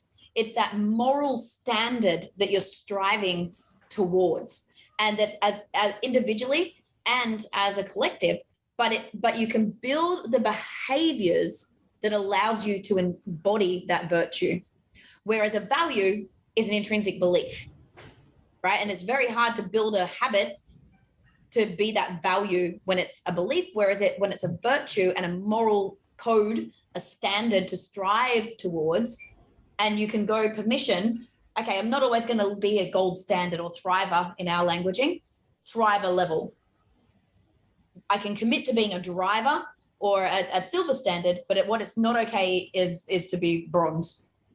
To be a passenger, to be a passenger, sit on the sideline and we can clearly the picture then about what those levels are and what it means to embody and what it means to strive to be this virtue, to have this and display it, and how that ripples out through the business, how that we take that back into our own orbit outside of work, because we want to embody people, we want to empower people to be the ripple effect outside of the business as well. How they can play that out with their orbit and their sum of the five, how it plays out with the customers and suppliers and the benchmarks, and when we can communicate what our virtues are, and we can say, do you know what, if you don't align with these virtues, if you're not willing to work with us on this, then, you know, we have the no dickhead policy, and if you're not willing to work with us on these virtues, we class you as a dickhead, and it's a see you later. And then how we do it as a team together. And I love that it's become a challenge, that it's become, you know, something to achieve. So yeah, the Planet Plus, we sort of went, you know, and look, we work in coal quite a lot. We work with, you know, let's say dirty industries. For us to be able to create the ripple in there is to be able to have an effect on the people that we can have an effect on. And so, yes, we do work in so-called dirty industries, but we've got a Planet Plus virtue. Of course we do. And that's because we can still have an impact. We can still make a change. We can still have that ripple effect on those industries, albeit in a totally different way to what maybe is seen as a mainstream idea. And our team now takes it on. You know, whether it's just encouraging our students not to throw away coffee cups and making sure, you know, almost guilting them into using a reusable cup while they're here. Yeah, we've got the coffee guys on board with it. He offers them a discount if they bring out a cup. Like, we're having ripples. We're creating ripples and everything. What I absolutely love about that part, just on the coffee cup part, is your team actually went, okay, if we were going to be more Planet Plus, what could we do? Okay, we could get the students not to buy takeaway cups. Okay, how do we do that? Oh, we've got our own cups. Okay, cool. How do we get the orders though? Because we have to either write it on Post-it notes, that's for wastage, or they got to write it, usually they write on the cup. Oh, we'll put a whiteboard, we use a whiteboard marker to write on the cup and then give that to the coffee cup guy. That innovation. Yep. And so it wasn't just the get rid of the throwaway coffee cup, it was how do we take that whole process? You know, challenge accepted, let's go. How do we do it? And it was just so cool that, you know, the team took the whole lot on board and went, how do we do it? Let's go.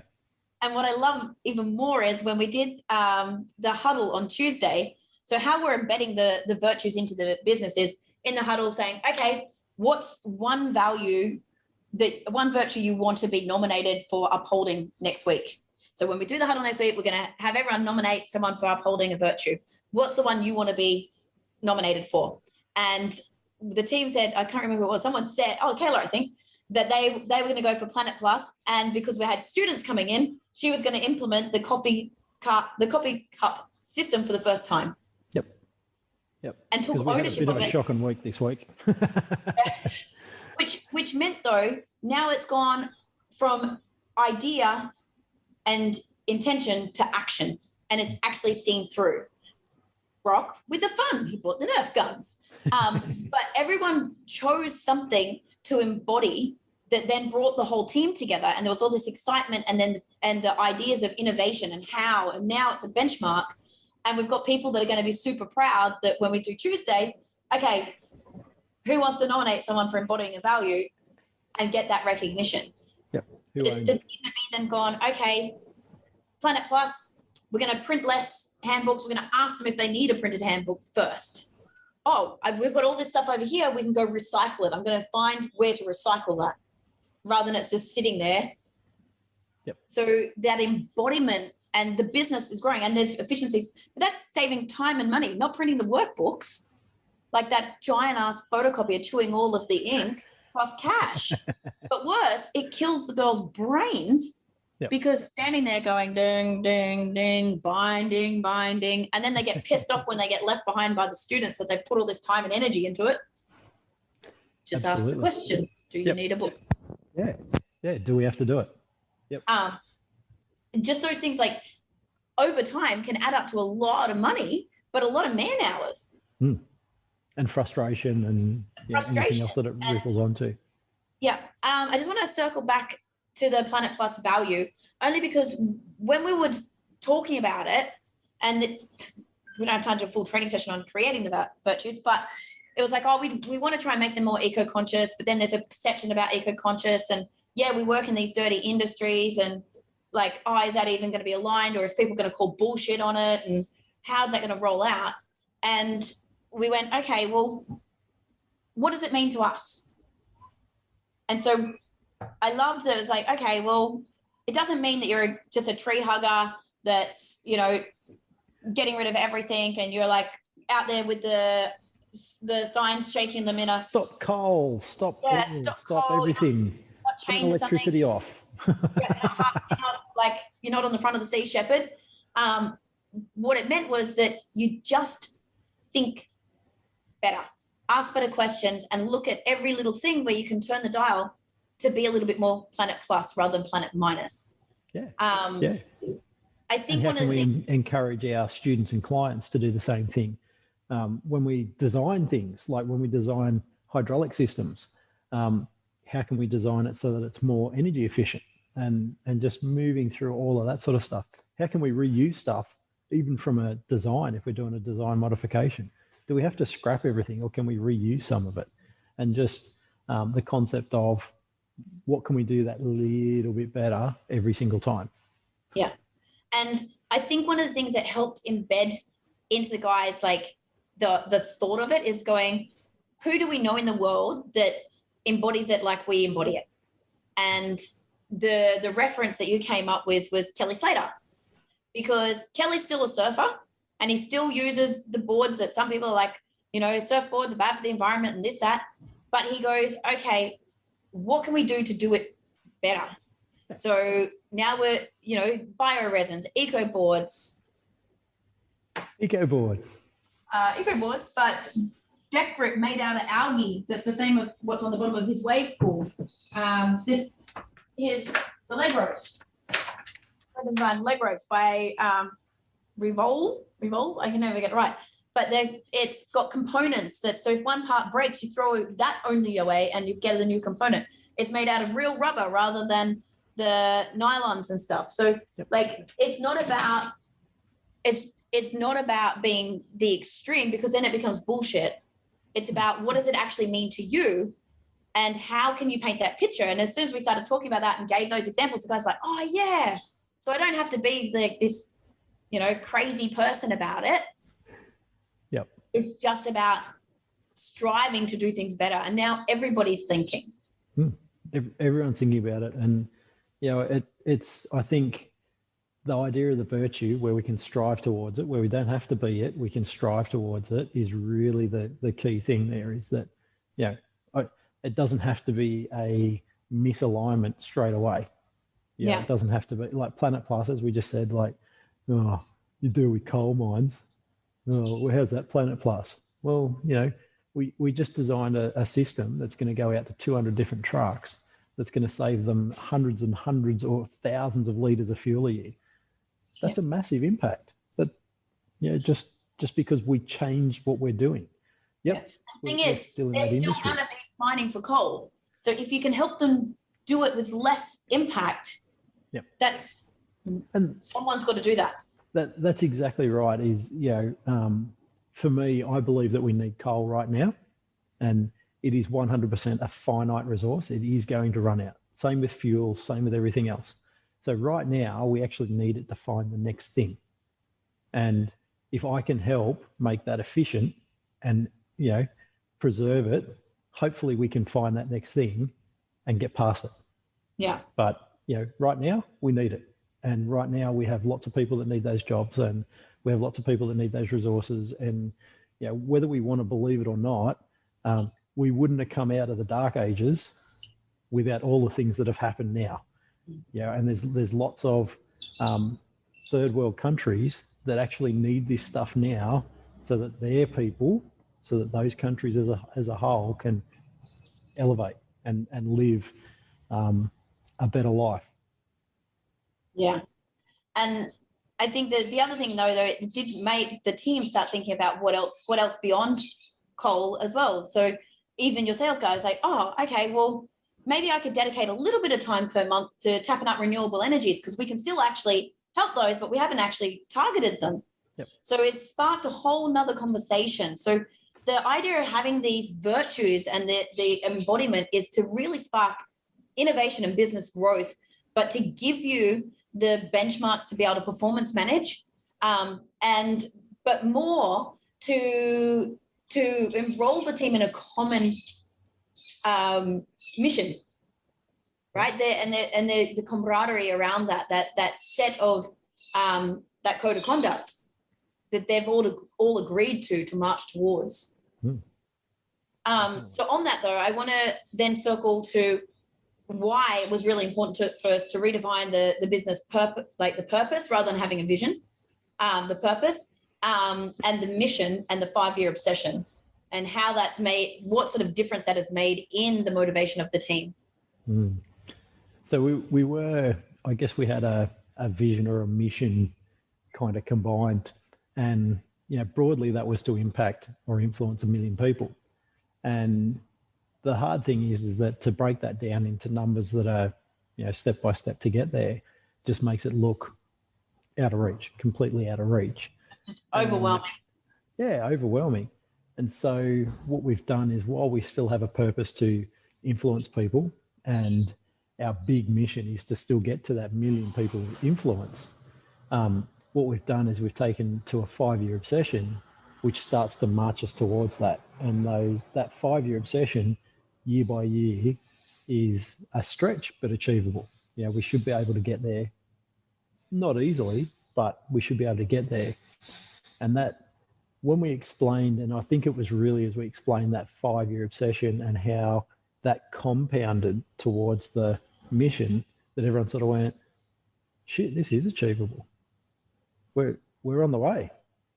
And that was really, really important to make it not just words on a wall. Yeah.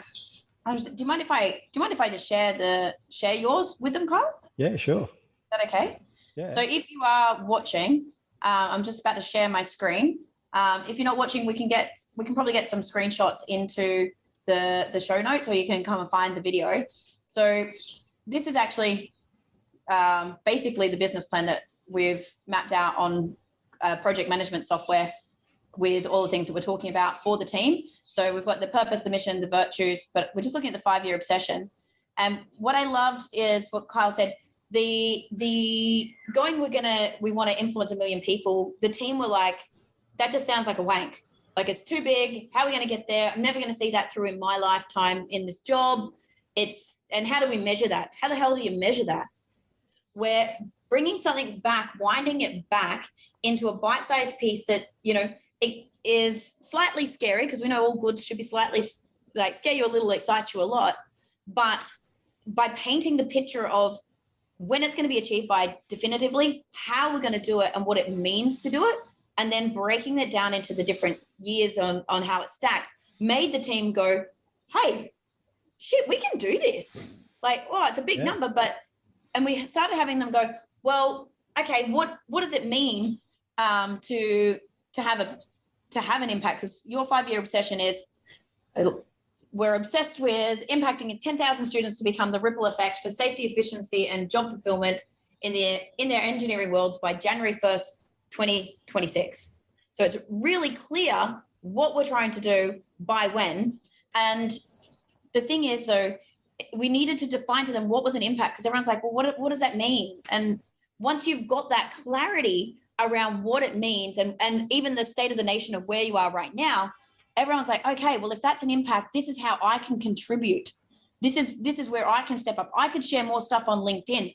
I could do this. I could ask more people about that. And so the team went into innovation mode by breaking down what needed to be done in 2021 to work towards it. They were all like, oh yeah, that's doable. If I do this, and if we do that by then, and that, then we can definitely get there. And it meant that the guys that were building the advanced diploma was like, okay, now I see why there's the urgency behind getting this out. Because it was oh yeah, well, we'll just get there and we can sell it later. And what's the urgency? Now it's like, shit, if we go and get this live in the next 8 weeks, we're not going to hit that number. Yep. And so they're more bought into why they're doing the thing that they're trying to do. Thank you for letting me share that. Yeah, no, it's good. And it's just taking those steps, just being able to step by step get there, and keep putting it up and keep having it in front of everyone so that everyone can see that we are getting there, we are achieving things, and give ourselves a little pat on the back, because we do forget about that every now and again. Yeah, 100%. And that document that I just shared on screen, each one of the team members will have their own board, own project management, their own copy of this, so that they can be reminded that is actually how we're going to run their reflections. So instead of doing performance reviews, we're doing 7-week reflections on performance for the 6-week sprints that they're bought into, so that it is actually embedded, and we are getting an update, like how many impacts have you had in this cycle towards that number, and then they're in that journey. How does the 5-year obsession roll up though, Kyle, for the bigger picture, and how did you enroll them in that? So the 5-year obsession rolls back up to we should, with each of our students, so to speak, we anticipate, we expect, we estimate that each of them will touch 10 people in their world. And so that rolls backwards into, so each of them gives us an influence of another 10. And so we see that as being 100,000. So by 2026, we should be sitting at the 100,000 mark. And so all of a sudden now that million, we're 10% of the way there. And, I tell everyone I'm going to live past 100. So I'm going to be 111. I don't know why, but I just know, and I've known since 2004 that I'm going to be 111. Nice. So with that in mind, I only turned 40 last year, so we're not halfway there yet. We got heaps of time left. I only turned 40 a while ago. Yeah, it wasn't that long ago. We're not halfway. The point is, we're not halfway. Like we're still spring chickens. We're not even halfway. And if you think about, we haven't been working that whole time, so we've still got heaps and heaps of time to have that impact. So to be 10% in 5 years' time, there's no reason why we can't roll that quicker and quicker and quicker, and quite easily hit those numbers. Yeah, 100%. And the team, but most importantly, the team can see it, and we've got a way to measure. So what's really important is when you have these statements, if it's not measurable and the team can't see progress, they become disempowering and they're not enrolled in the journey, and then they're not going to work towards it with you. So you need a way to measure it. And we've now got a really clear way for you to measure that. Yeah. Yep. And then, we also talked about the influence part of things, because that's the important bit, is in our social media as well, is our DVDs that we send out and how many people get to see the DVDs. Because, one DVD was another 2,500 people. And there's 5,000 DVDs have gone out the door, or 10,000, I think.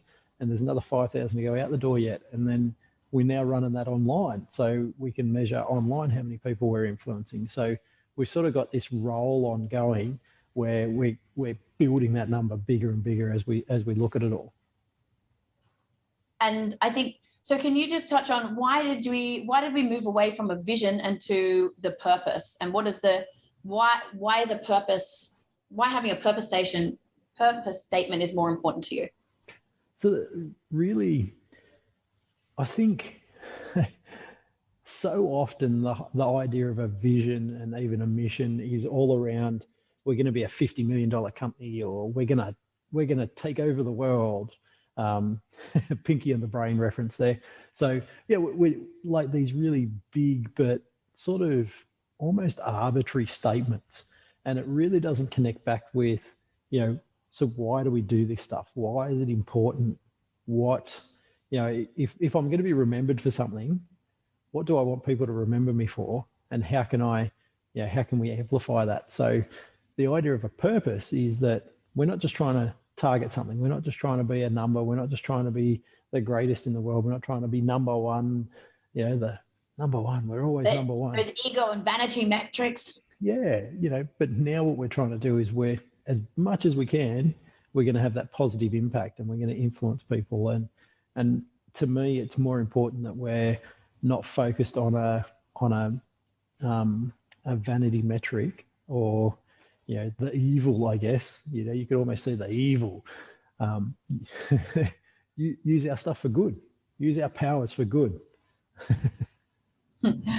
That, I love that. That's one of the things that people are expected within your business is that we don't use our new learned communication skills for evil. We only use it for good. I just wanted to show you the APT purpose because it's super sharp, super clear, and it's the North Star. Like your purpose statement should be what's used for everyone to go, okay, what are we actually moving towards? And is the boat going faster in this direction, or are we squirreling off on shiny things? Does this matter?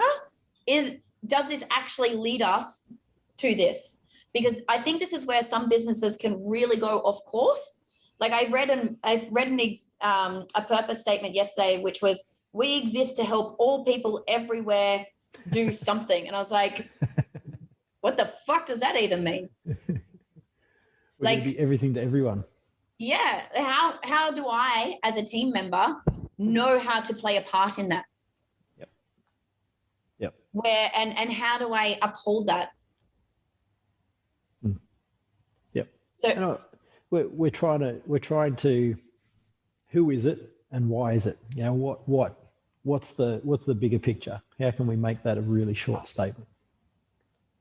Yeah. And then and I know you're working on it, so I won't open that card yet. Your homework was to work on the why behind that, so that you can enroll the team in the story. And then the why behind that is like the business why is the story, the journey. Like that's the thing that doesn't need to be the simple statement. It's the background of why is it important to you, like for you guys to make these tradies more safer, more efficient, and more fulfilled. And there's a whole backstory behind that team members come in and go, you know what, I believe that too. And I care about that. And it makes it so much easier for you to recruit people in, but it also makes it, I think, a lot easier for a customer who's looking at 2 proposals on training. Technically, both do the training. This one might be a bit cheaper, does the same training. But if they know how much you care and why it's important that this training sinks in, why would they choose the other? There's just trading basically time for money when you're doing this because there is a real why behind it and a need to serve the industry. And it brings us better clients. 100%. Because if they're going to choose wholly and solely on price, that's okay. But that means that's probably the tough client that would have been more difficult to work with.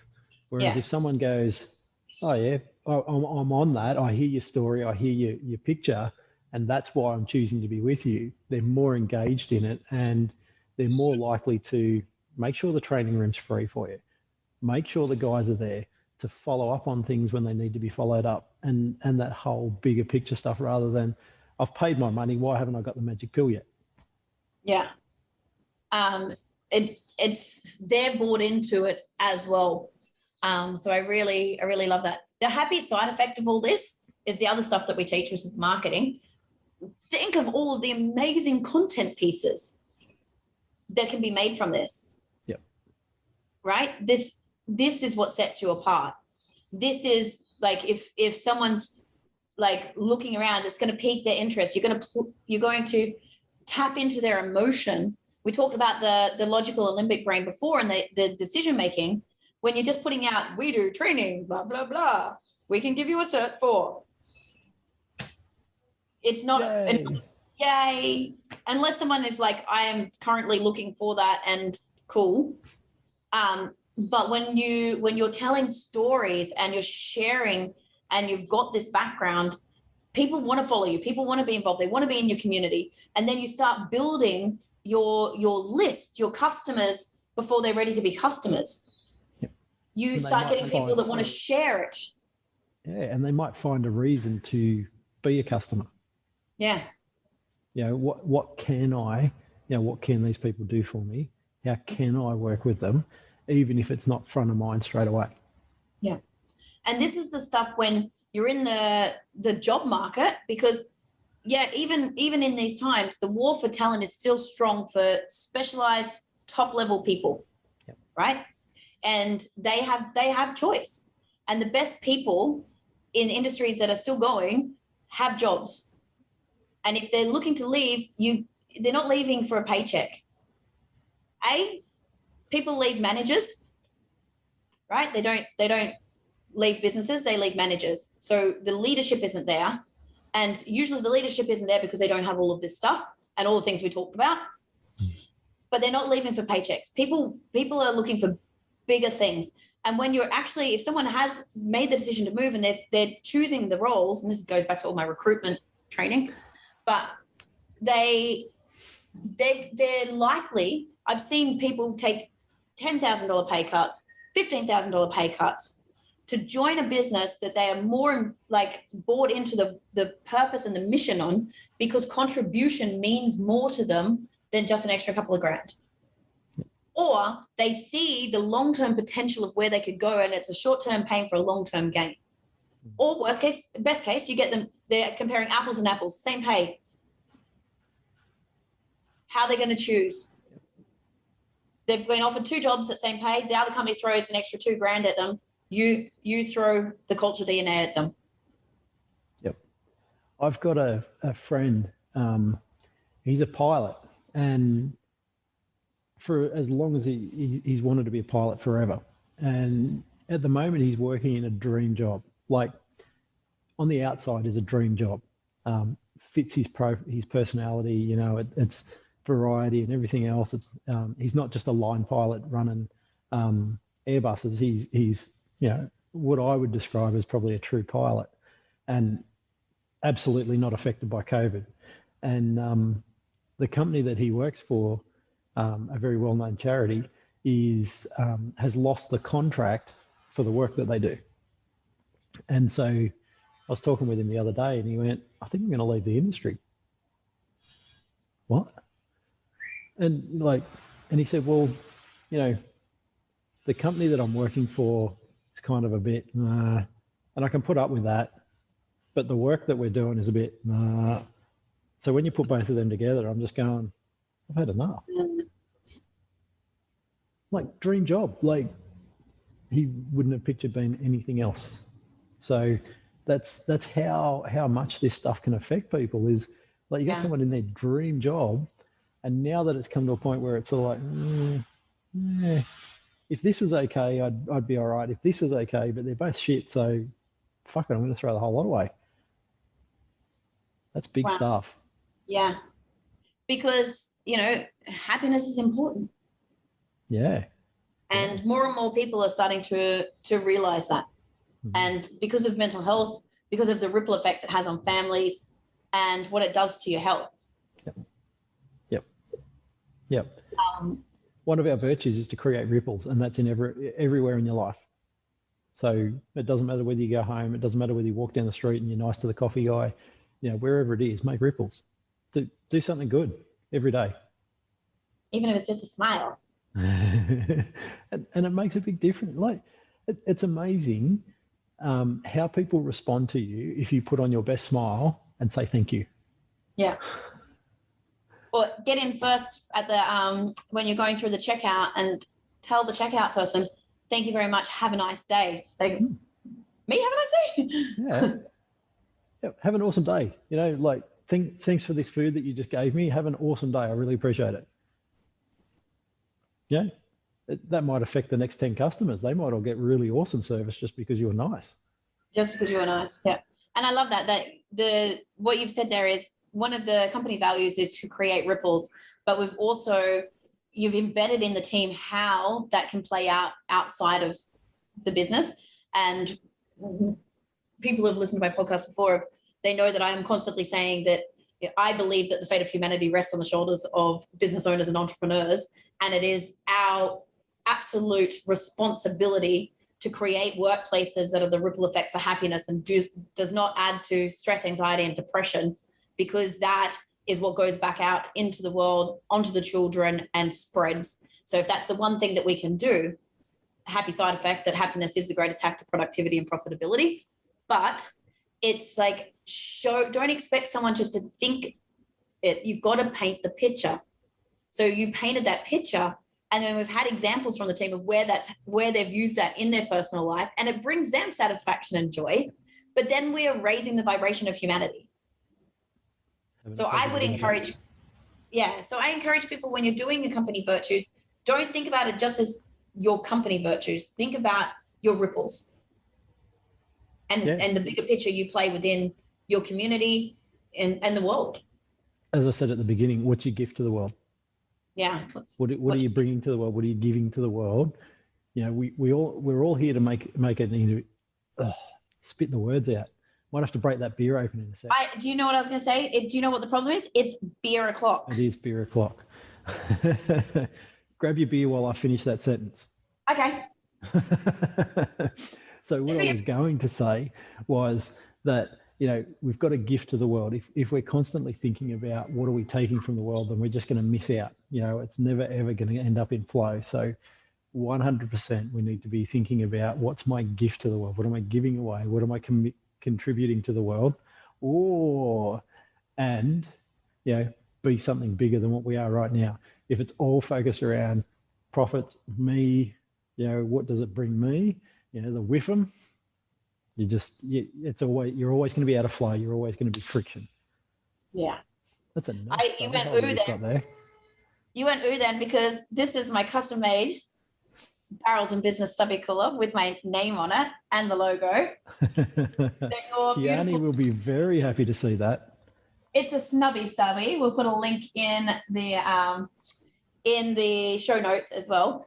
But why this is so important to me is she knows that I wanted to get stubby coolers, and she knew that I wasn't getting them because I couldn't find somewhere that was doing I wanted recycled wetsuits to do it. So I wanted to upcycle, not create new ones, because Planet Plus, right?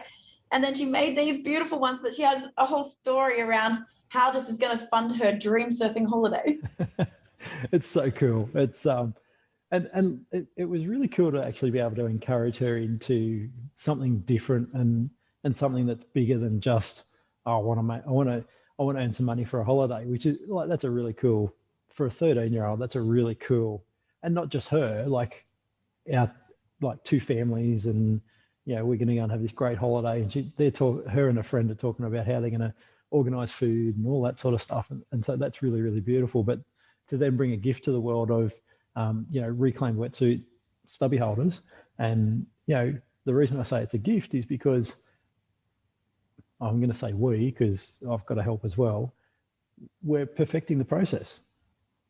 You know, like the process is going to be there. It's going to be, here's how we can take all these wetsuits and turn them into something else that just continues on. So it's not just something to sell. It's now a process. It's now a whole concept, a whole idea that we can, you know, influence our whole world. Yeah, I love it. And like, just think about that as surfers. So how many of our wetsuits just get tossed and they, you know, they don't break down, like they get destroyed. And what a better gift to life than to make my beer stay crispy cool. So we went out last weekend to collect wetsuits, and one of our collections we picked up 4, but we missed out on 90. He'd binned them like not that long ago. It's like, so, but you know, like we've now enrolled, Steve, this guy Steve, he's the conveyor or purveyor of secondhand surfboards. So he you know, gives them a second life, which is great, rather than them just going to bin.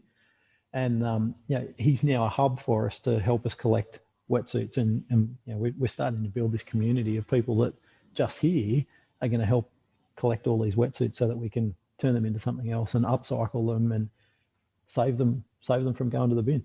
The really cool thing was that everyone just went, you can have it.